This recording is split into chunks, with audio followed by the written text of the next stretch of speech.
My name is Richard Green, and I've been doing a series of TikTok videos on Japanese woodblock prints and Japanese history. This segment is in response to a question I've received: where do I get my information? That's a rather complex question to answer, so I'm going to take a couple of videos to touch on those points. This is one of the books that I believe is very important to any understanding of Japanese history or Japanese prints. It's called The Tale of the Hakey. And The Tale of the Hakey is about a war that took place, that ended in 1185, between the Hakey clan and the Minamotos. And the Minamotos are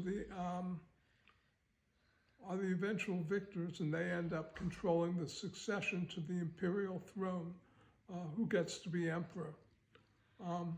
But this is a very important book. One of the unique things about it is it's a very good translation by Royal Tyler. Some of the Tale of the Hakey is translated in the form of literal translation, which conceals a lot of its poetic grandeur. There's also another way of translating that he utilizes called recitative, which is a kind of prose translation that relies on rhythm to get some of its power. And then the third way he approaches it is through a poetic translation, less faithful to the literal meaning of the words and faithful more to the spirit of the text. So this is a very unique translation for those who are interested in the art of translation.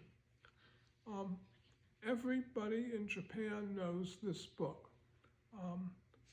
Frequently you'll encounter people in Japan who've been made to memorize as children the opening lines of this book. And I'd like to maybe read the opening lines now in order to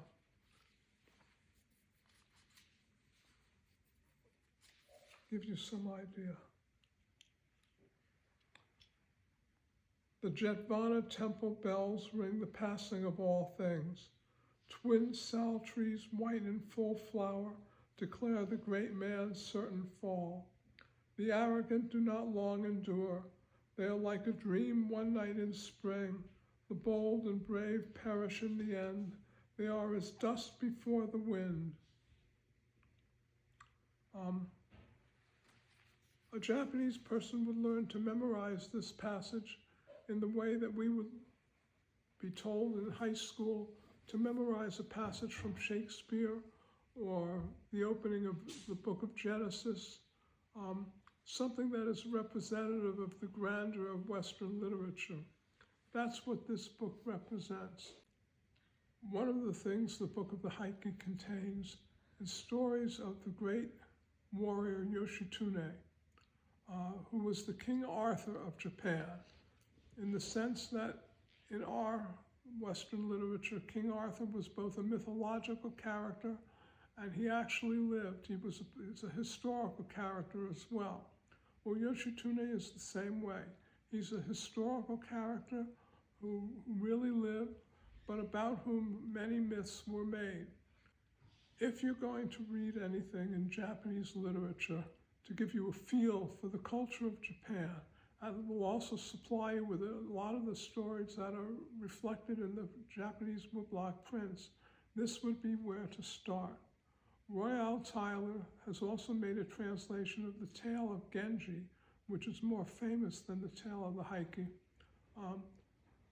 The Tale of Genji was a novel composed by a woman from the Heian imperial court. And it makes good bedside reading. It's about the adventures of Prince Genji, who has many loves and many adventures. These are my thoughts today about reading and source material. The next video is going to be about where I get my information about Japanese woodblock prints. And we'll take a look at one or two of the books that are good sources for that to answer that question.